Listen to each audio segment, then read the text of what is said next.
فرمائے۔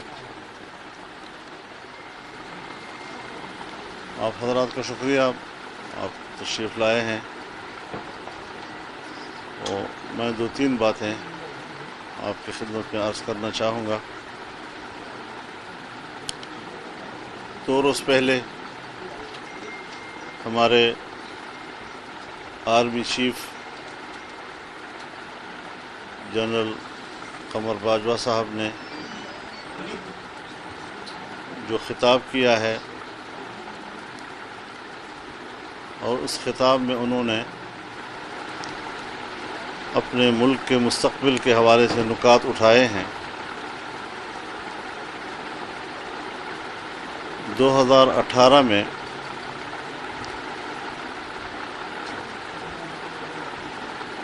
پارلیمنٹ کی کشمیر کمیٹی نے جو رپورٹ مرتب کی ہے، وہی کچھ انہوں نے فرما دیا ہے۔ اپنے گھر کو ٹھیک کرنے کی تمام سفارشات ہم نے کی تھیں، ملک کی معیشت کے حوالے سے ہم نے باتیں کی ہیں، اس پر پاکستان کی ترقی کے لیے ترجیحات کا ذکر ہم نے کیا ہے، سفارتی ناکامی کی بات ہم نے کی ہے، ملک کو تنہائی کی طرف لے جانے کی باتیں ہم نے کی ہیں، تمام صورتحال کا جائزہ، ملک کی داخلی صورتحال کا، بین الاقوامی صورتحال کا جائزہ ہم نے اس میں لیا تھا، اور ہم جو چیز دیکھ رہے تھے اور محسوس کر رہے تھے، اس حوالے سے ہم نے حکومت کے سامنے بھی سفارشات رکھی، اور آج انہوں نے اس کا اعتراف کر لیا ہے کہ ہمیں اپنا گھر ٹھیک کرنا چاہیے۔ عجیب بات یہ ہے کہ اس کمیٹی کے رپورٹ میں بھی یہی لفظ لکھا ہوا ہے کہ ہمیں اپنا گھر ٹھیک کرنا چاہیے۔ تو اس حوالے سے ضروری ہے کہ ہم اس سے اس اصولی اتفاق کریں، لیکن گھر کو ٹھیک کرنے کی بات اگر ہے کہ حکمرانی ہو، ایک جائز پارلیمنٹ ہو جن پر عوام کا اعتماد ہو، ہم کہاں سے کہاں آ گئے ہیں۔ ہماری سالانہ قومی پیداوار کا تخمینہ جو 5 سے 6% تک لگایا گیا تھا، آج ہم 0 سے بھی نیچے آ گئے ہیں۔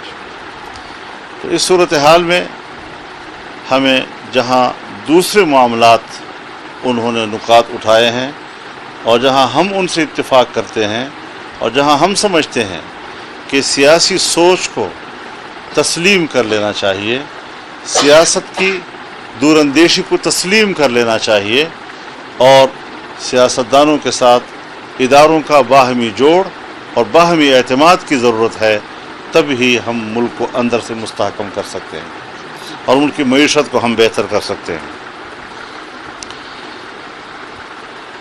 ہمیں اس وقت بھی اس کا احساس تھا کہ دہشت گردی کے خلاف جنگ کو ہم نے اپنی خارجہ پالیسی کا محور بنا دیا ہے، جبکہ یہ امریکہ اور مغرب کی ترجیحات تھی، اور وہ 9/11 کے واقعے کو اپنے ناپاک مقاصد کے لیے استعمال کرنا چاہتے تھے، اور پاکستان کو انہوں نے ان ترجیحات کے لیے آماجگاہ بنانے کی کوشش کی۔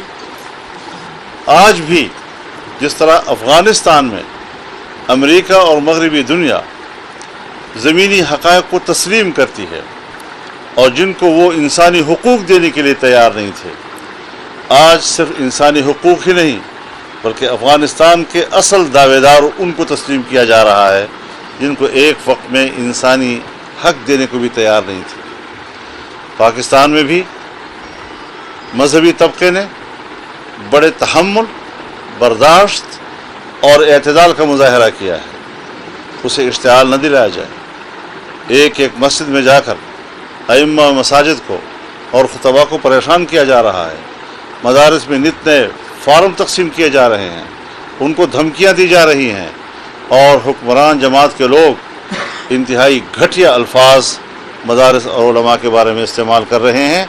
ان چیزوں سے ان کو روکنا پڑے گا، یہ چیزیں قابل قبول نہیں ہیں۔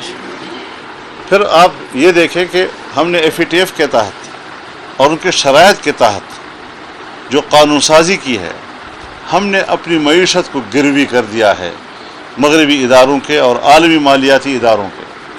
اور آج کابینہ نے ایک نئے قانون کی منظوری دی ہے جس میں وہ اسٹیٹ بینک کو مکمل طور پر ایک ایسا آزاد ادارہ کہ جو نہ وزیر اعظم کے سامنے جواب دہ ہے، جو نہ کسی قسم کے ادارے کے سامنے جواب دہ ہے، براہ راست ان کا تعلق IMF اور ورلڈ بینک اور ان اداروں کے ساتھ ہوگا.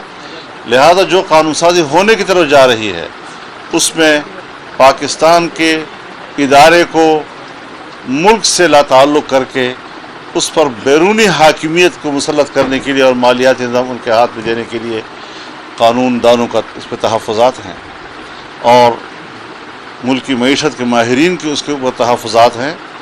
ہم میڈیا پہ بھی دیکھ رہے ہیں، اوپر بڑے دھڑلے کے ساتھ ہماری میڈیا کی دنیا بھی اس پر بحث کر رہی ہے، اس کو تنقید کا نشانہ بنا رہی ہے کہ یہ ہماری خود مختاری کے خلاف ہے. یہ ساری چیزیں جو اس وقت ملک میں ہو رہی ہیں، میں سمجھتا ہوں کہ ہمیں اس حوالے سے تمام پہلوؤں کو دیکھنا چاہیے، اور ہمیں اپنا گھر ٹھیک کرنا ہے تو پھر ان تمام پہلوؤں کو دیکھ کر ہمیں اقدامات کرنے ہوں گے. ملک کی سیاست کو ٹھیک کرنا ہوگا، جمہوریت کو ٹھیک کرنا ہوگا، آئین کی حاکمیت لانی ہوگی، اور عوام کی ایک حقیقی نمائندہ حکومت اس ملک میں لانے ہوگی. صرف بیرونی ایجنڈے کی تکمیل کے لیے لوگوں کو قوم پر مسلط کرنا، اس سے کبھی بھی ہم اپنے گھر کو ٹھیک نہیں کر سکیں گے. تھوڑا سا یہ بتائیے گا، PDM کو آپ نے بڑے اچھے طریقے سے لے کر چلا اور PDM کی آپ سربراہی کر رہے ہیں، تو اب بہت سے بیانات سامنے آ رہے ہیں کہ آپ کا جو آپ پریس کانفرنس کی جس میں آپ نے ملتوی کیا تھا جو لانگ مارچ ہے، اس کے بعد سے کافی بیانات آ رہے ہیں. نواز شریف صاحب نے کو کہا ہے، زرداری صاحب نے، کہ آپ نے اگر سیاست کرنی ہے تو ملک میں آ کر کریں. یہ بہت سے تنازعات اکٹھے ہو گئے اور PDM جو بات سامنے آئی کہ بالکل منتشر ہو گئی ہے، PDM اب نہیں رہی ہے، تو اس بات میں کیا حقیقت ہے؟ دیکھیے، اگر ہم بند کمرے میں ایک میٹنگ کر رہے ہوں اور بند کمرے کا ایک ایک لفظ باہر جا رہا ہو اور اس کی باقاعدہ ریکارڈنگ ہو رہی ہو، تو اس کی جو تصویر قوم کے سامنے آئے گی وہ بالکل اسی طرح ہی ہوگی جیسے آپ فرما رہے ہیں.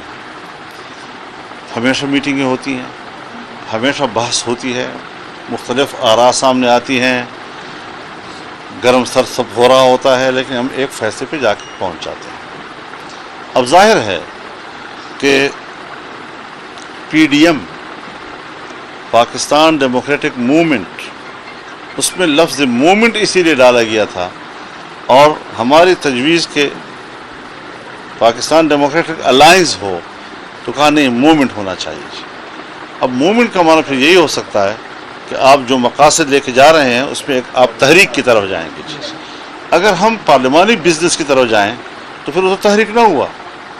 تو اس پر ایک ضرور ڈیبیٹ ہوئی ہے، بحث ہوئی ہے، اور ظاہر ہے کہ جب پیپلز پارٹی نے وقت مانگا کہ ہمیں اپنے CAC کی طرف جانے کی آپ مہلت دے دیں، تو پہلے بھی ہم مہلت دے چکے ہیں، سو اس دفعہ بھی ہم نے مہلت دی ہے، اور ہمیں انتظار ہے کہ وہ اپنا CAC بلا کے ہمارے جو 9 پارٹیوں کا نقطہ نظر ہے وہ ان کے سامنے رکھیں اور اپنی رائے سے ہمیں آگاہ کریں. یہ جمہوری طریقہ کار ہوتا ہے، ہم ان کا احترام کرتے ہیں، وہ ہمارے کمپوننٹ ہیں، ہمارے اتحادی ہیں، اور اس اتحادی ہونے کے ناطے ہمیں ایک یکجہتی چاہیے. لگ یوں رہا ہے کہ زرداری صاحب جو ہے وہ اس موقع PDM کے ساتھ جس طرح سے جو حالات پیدا ہو گئے ہیں وہ PDM تو اس طرح سے کنٹینیو نہیں کر پا رہے. اور دوسری بات یہ ہے کہ جو لانگ مارچ آپ نے آگے ملتوی کیا ہے تو اس کی کیا محرکات ہیں اور پیپلز پارٹی شرکت کرے گی جب آپ کریں گے لانگ مارچ؟ دیکھیے، بات یہ ہے کہ ابھی یہ ساری چیزیں باقی ہیں، اس پر کچھ بولنے کے لیے ابھی وقت ہے. حتمی طور پر ایسی باتیں کہنا شاید مناسب نہیں ہوتا. جب ہم ایک دوسرے کو ریلیف دیں گے، ہم مہلت دیں گے، اور اسی طریقے سے اتحاد پھر چلتے ہیں. تحریک کو ملتوی کرنا یقیناً اس سے قوم میں ایک مایوسی گئی ہے، اس میں کوئی شک نہیں ہے جی. لیکن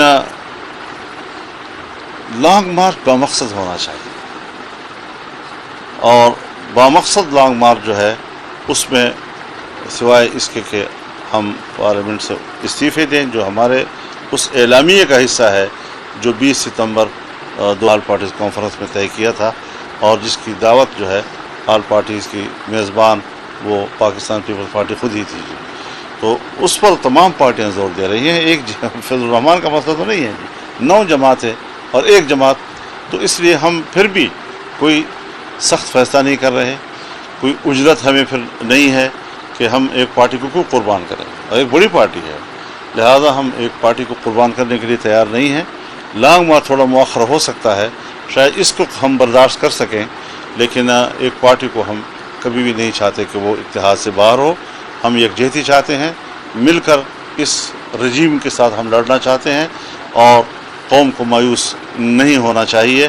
تحریکیں چلیں گی اور تحریکیں آگے بڑھیں گی. انشاءاللہ ہم عوام کو تنہا ہونے کا احساس نہیں دیں گے. مولانا صاحب, آپ ایک سینئر سیاستدان ہیں, آپ کا ماشاءاللہ بڑا تجربہ ہے, سینئر سیاستدان ہے.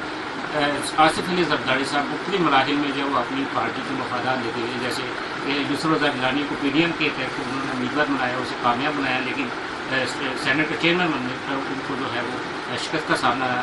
کیا آپ سمجھتے ہیں کہ آصف علی زرداری اپنے کام سارے کرتے رہے, لیکن جب پی ڈی ایم کو ان کی ضرورت پڑی تو انہوں نے جو ہے اس کو انکار کیا؟ یہ باتیں ہم نے ان سے کی ہیں, میں نے ٹیلی فون پر بھی کی ہیں, اجلاس سے پہلے بھی, اجلاس کے دوران بھی, اجلاس کے بعد بھی رابطہ ہمارا ان کے ساتھ موجود ہے کہ پیپلز پارٹی کی رائے کا ہمیشہ ایک احترام رہا ہے.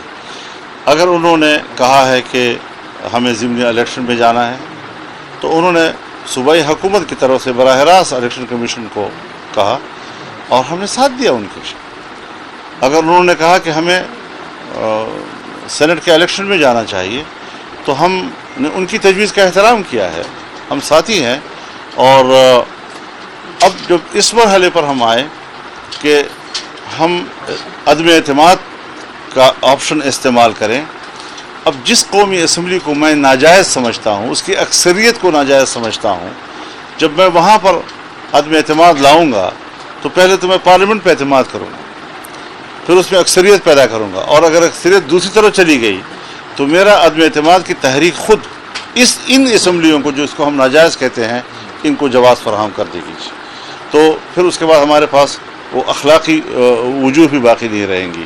پنجاب میں اگر ہم عدم اعتماد کی تحریک پیش کریں اور ناکام ہو جائیں تو اس کا معنی ہے کہ ہم نے خود اس اکثریت کو ایک جواز مہیا کر دیا ہے. تو اس لیے ایک سیاسی دلائل ہیں, ان کے پاس بھی ہوں گے, ہمارے پاس بھی ہیں. دلائل کا مکالمہ جو ہے وہ چلتا رہے گا, اور اس کے لیے ہم ایک دوسرے کو مہلت بھی دیتے ہیں, ٹھنڈے دل سے ہم ایک دوسرے کو سنتے بھی ہیں اور احترام کے ساتھ سنتے رہتے ہیں.